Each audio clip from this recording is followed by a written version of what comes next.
Hello, word nerds. Welcome to the dictionary. My name is BB Butters. I've come back yet again from the dead to talk about some words for you and with you. With you? Are you doing anything? I think I'm doing all the work here. Let's fix this hat a little bit. If you don't know, I have joined this podcast a handful of times in the past. Spencer has allowed me to come on to his show. Sometimes he needed me when he was sick, and other times I said, "Hey, Spencer, I think I got to go talk about some words to the people." So let's get rid of these sunglasses and let's put on the regular reading glasses because I'm getting a little bit older. Nobody knows how old BB Butters is.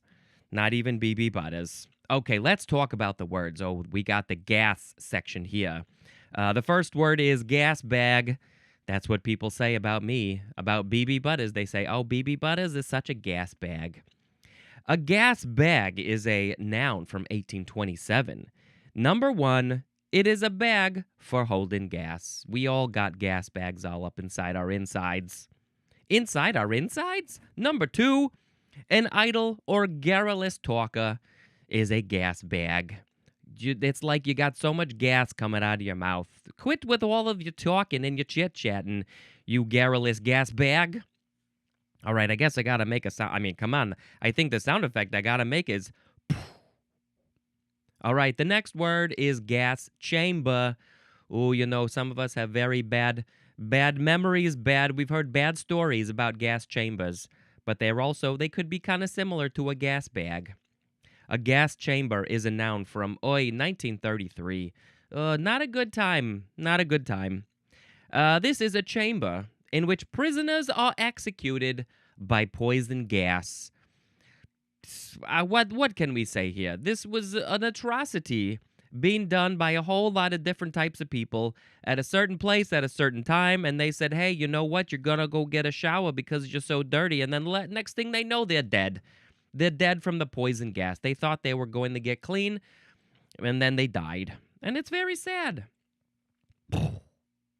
That was quite a gas. Next, we have gas. Now, what is this word? Chromatograph? Gas chromatograph. Noun from 1958. This is an instrument used to separate a sample into components in gas chromatography, which is, of course, our next word. Gas chromatography? Chromatography. Maybe that's what it is. I think that might be it. Chromatography. This is a noun from 1952. Chromatography, in which the sample mixture is vaporized and injected into a stream of carrier gas, and examples would be nitrogen or helium. It is moving through a column containing a stationary phase composed of a liquid to particulate. No, I think I got all confused with my words. Let's start all over again.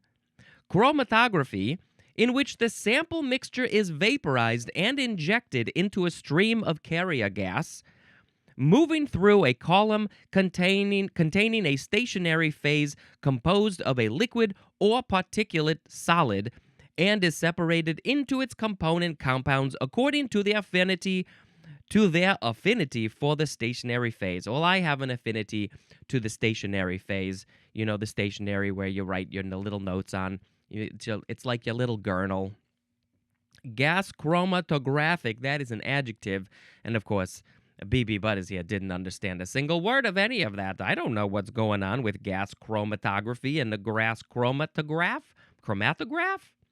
All right, let's just move on to... Now we have gaskin. Gaskin? GASCON. It's like a GasCon. Hey, in Chicago's McCormick Place, we're going to GasCon this weekend. Who's coming with me? Who are you dressing up as? I'm dressing up as a big old fart because I'm going to GasCon. GasCon. It's gaskin. This is a noun from the 14th century. Number one is capitalized. Oh, very fancy. Gaskin gets capitalized. 1A, it's a native of Gascony. Where is that? I don't know.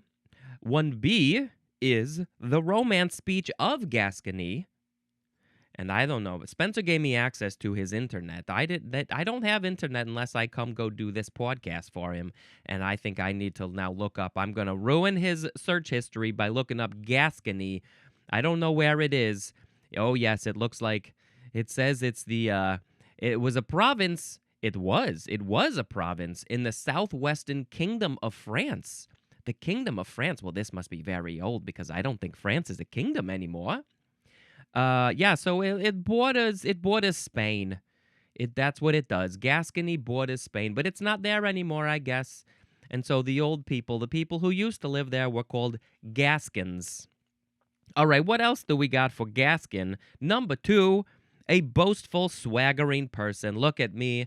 I'm so full of myself. I'm a swaggering, boasting person. I'm a Gascon. So does that mean that the people of Gascony were very boastful and swagger? They were so proud of themselves? Because look at us. We live in the kingdom of France.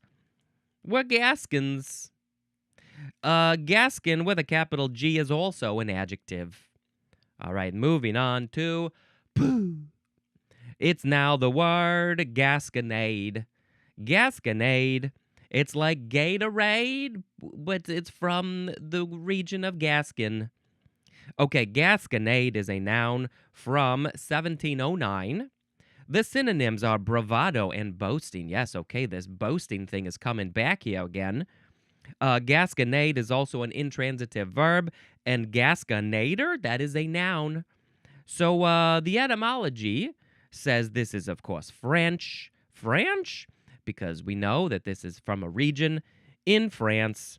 It's from their word gasconner, which means to boast. So very interesting. Yeah, Gascon, boaster. And so it was their own word. They said, we're naming these people who live in this region of the Kingdom of France. We're going to name them for people who are boasting, who are very proud of themselves, but maybe a little bit too proud. They don't have much of an ego, or maybe they have a lot of an ego, and they say, look at us, we're Gascons, boasting people. So are they literally named? Are the people from Gascony literally named for being boastful about themselves? I don't know. It's very possible, I guess. Oh, here we go. Here's a good word that describes me very well. It's the word gaseous. You could also pronounce it gaseous if you like that particular S sound, gaseous. Or just gaseous. I like gaseous. Gaseous.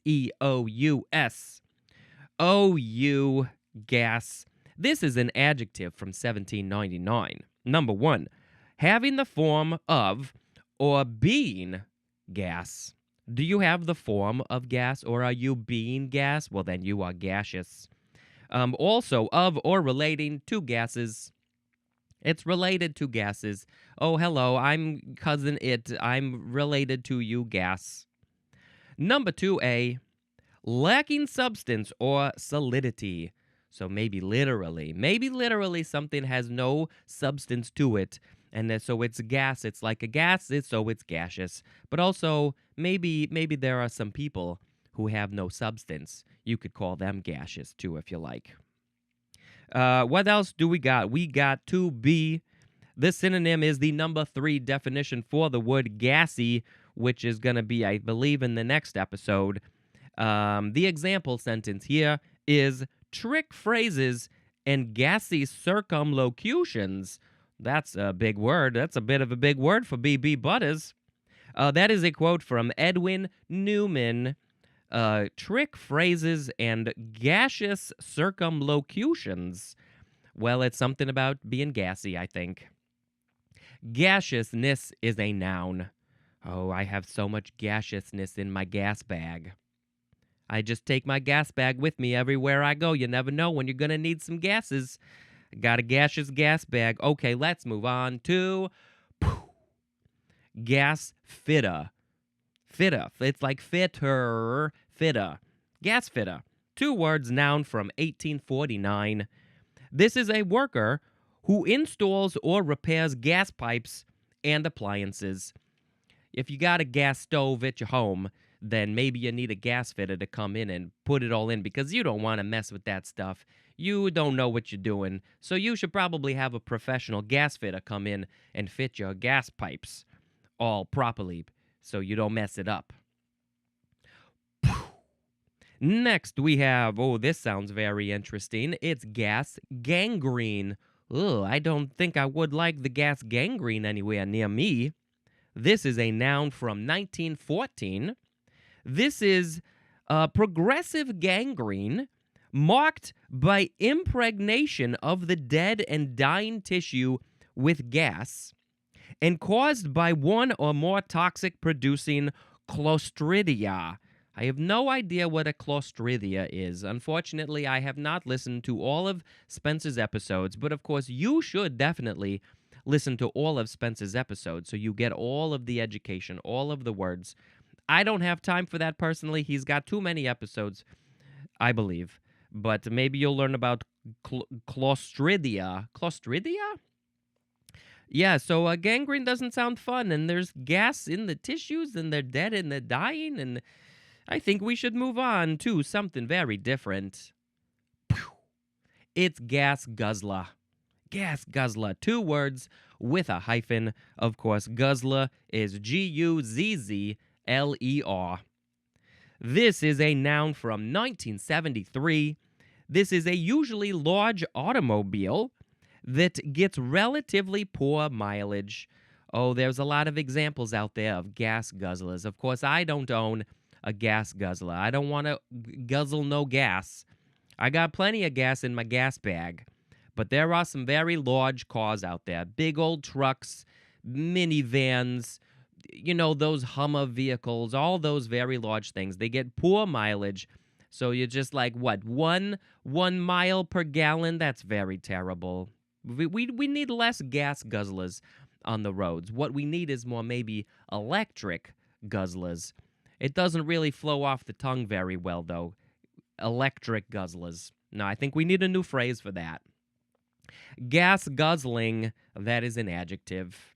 All right, I'm sick of seeing all of you gas guzzlers out there on the road. I mean, we need some of them, you know, to like haul things. You know, we need big trucks. You know, right now it's very snowy and wintry in the Chicago area. And so there's trucks with the plows on them. That's very good. But, you know, I think we have the technology to make these electric vehicles. We're already seeing some very large electric vehicles, so we need more of those, I think. And why don't we have solar panels on tops of our cars yet? I think we could do that. Don't you think? I think so. Moving on to, it's the word gash. It's not gas, unfortunately. We have to hold off on more gas words, but this is a gash. It's the first form. It's a noun from 1548. Number 1, a deep, long cut in flesh. Oh, I hate it when I get a gash when the knife cuts me across my belly and I'm in a horror movie. Oh, I got a gash. Can you please sew up my gash? Ow, I can see my intestine. Oh, I can see my gas bag. Hello, gas bag. You were coming out of the gash in my stomach when the evil serial killer cut me. Number 2, a deep, narrow depression or cut, as in cut a gash through the forest. Also as in a gash in the hull. Maybe that's the hull of the boat, and you need the boat has a gash. How did it get a gash? Maybe it ran into an iceberg. An iceberg lettuce? No, it's too mushy. And then you're like, oh crap! I got a gash in my hull. We're going down. All right, so that was the first form of gash, and now we go on to the second form of gash. It is a verb from 1566. That we are starting with a transitive, which is to make a gash in. And so the serial killer in the movie gashed me when they made a gash in my belly so they could see. They say, ha ha, I see your gas bag. And now we have intransitive, which is to make a gash, and the synonym is cut. Okay, we are supposed to look at the etymology for this word. It's very important that we do that. This is from the Anglo-French Gossaire, which means to nip or scratch. Also from Greek, kerosene, not like the liquid thing that's flammable. This is a different, I don't know how to pronounce it. And that is to scratch or engrave. So it's all about cutting a thing with scratching with your nails, engraving something. Maybe, the gravestone gravers they're making a gash in the stone with their special stone tools. All right, now we got to go to the third form of gash. This one is an adjective from 1706. This looks very different than the previous two that we had. Number one is chiefly Scottish, and the synonyms are knowing and witty. Like, I'm very smart in the ways I know things, so I am a gash person because I know stuff. I drink and I know things. Number two is also chiefly Scottish, and it's well-dressed. That's the definition, well-dressed, and the synonym is trim. Do you think I'm well-dressed? Maybe I need a new outfit, I think. I definitely need some new hair, and I think I need some new glasses. BB Butters has been okay, but, I think BB Butters needs to change her style a little bit.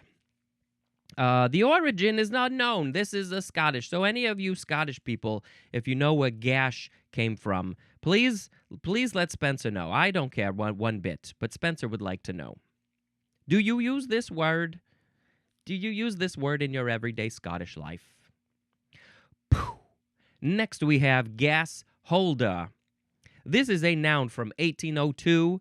It is a container for gas. Here, you want to let me hold your gas. Put your gas in my hands, please. I will hold your gas. My hands will be your gas holder. The gas will fill up my hands. I will have to keep it very airtight. Here, I got some gas in here. Would you like it? You can have it. It's my present to you. But we have more. We have especially a huge cylindrical tank for storing fuel gas under pressure. Under pressure. That's a gas holder. Now we have the word gas house. Gas house, noun from 1840. This synonym is gas works. Gas works. And we're going to see that maybe in a few episodes from now. Don't worry about it, okay? It's fine. You can just let it lie. A gas house is a gas works. We'll learn about that one later. Thank you very much and goodbye.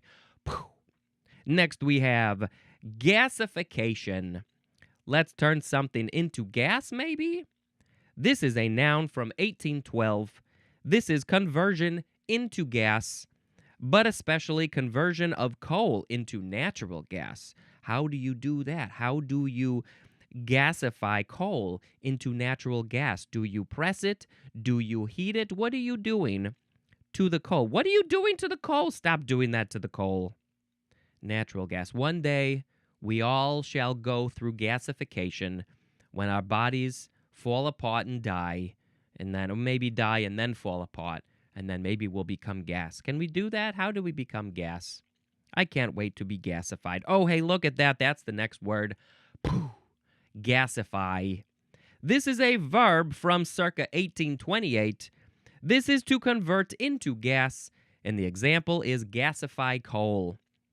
And I don't know if I said that was transitive, and intransitive is to become gaseous. There's one of our previous words coming back to haunt us. To become gaseous. Oh, I'm becoming gaseous. I am gasifying. Look at me. Becoming gas. Gasifier, that is a noun. It's like a pacifier. Don't give the baby a gasifier. You don't want to mix those up at all. No, I don't think so. I think the baby's got plenty of gas for you. Okay, now, moving on to... It's the word gasket. A tisket and a tasket. Here's a gasket. This one is a noun from circa 1889. It is a material like rubber or a part, as an O-ring, used to make a joint fluid tight. Fluid tight. So it's a thing that's going to make a thing in a pipe's maybe tight for the fluid. The fluid will flow through just fine and dandy, but it's not going to get out. So you need a gasket to make it all sealed, I think. or. Okay, this is from the French garcette, and that's about all the information that we have here. Next is gaskin. This is a noun from 1573. Number 1 is plural and also obsolete, so this one might be a little bit confusing to you. Number 1, the synonyms are hose and breeches or breeches, however you want to say that word. Hose, H-O-S-E, are these like the stockings? The things that you wear on your legs? They're also called gaskin in obsolete days? Excuse me, I'm going to put my gaskin on. Don't look at me when I'm putting my gaskin on. You might see my gas bag. Number 2, this is a part of the hind leg of a quadruped between the stifle and the hock. And it says to see the horse illustration, which, of course, Spencer won't get to probably for about another year or two before he gets to the word horse. And then he can look at the picture and say, look at all these parts of the horse. We got the hock and the stifle. And then part of the horse is called the gaskin. This word is probably short for galligaskins, whatever that is. What's a galligaskins? Did Spencer already read galligaskins? We should go back and see. Was this even a word in the dictionary? I wouldn't know. Let's see. We got a lot of double L's here.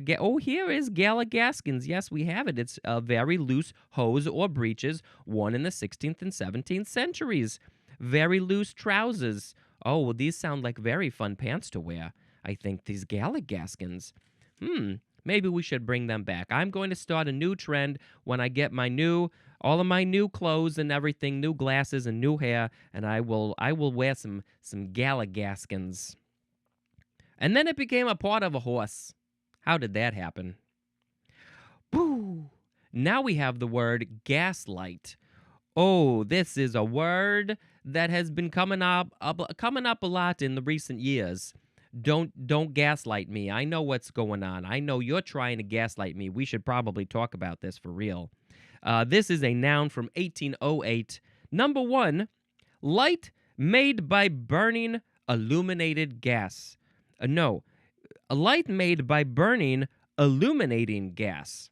Burning illuminating gas. So the gas is being piped into your house, and it's coming out of a thing, and then you light the little fire, and it's just a little bit of gas, so it's like, oh, we got a little bit of flame. We put a glass thing around it, and so that will like make it a little bit brighter, and so that's literally gaslight. We get the light from the gas.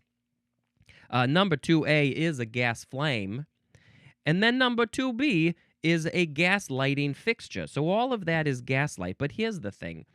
They didn't put in the more new definition that's very, very common and popular now, because we're not really lighting things by gas anymore. We're not lighting our homes with gas. That's very old. It's from 1800s. Okay, it's very, very old.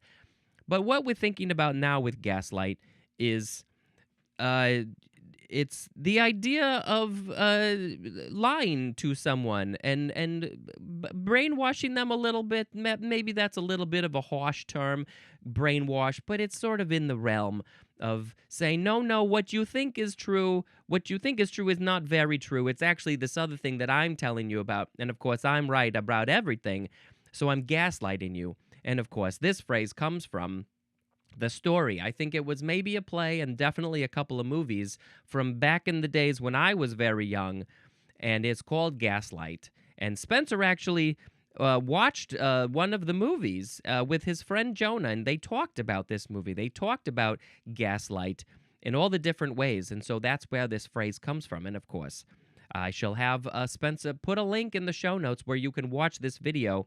So it's basically him doing his own commentary as someone who was not involved in the movie whatsoever, and he's watching the movie with Jonah, but then the idea is that you will watch the movie at the same time, and so you're getting two other people's commentary on something that they had nothing to do with at all. But, they talk about some interesting and fun things, of course. Now, I haven't watched it, so I don't know. This is just what I've been told. Okay, gaslight. Now, we are going to go on to our very last word for this episode, which is gas liquid Chromatography. Oh, great. Another one of those big words for me at the end here. Gas-liquid, new word, chromatography. This is a noun from 1952. It is gas chromatography in which the stationary phase is a liquid. Gas liquid chromatographic, that is an adjective. Of course it's an adjective. Everybody knows that. Well, of course, now I think I have to pick a word of the episode because that is what Spencer likes to do. And of course, I should probably do the same things that he does to a degree. Gotta put my own little spin on it, of course.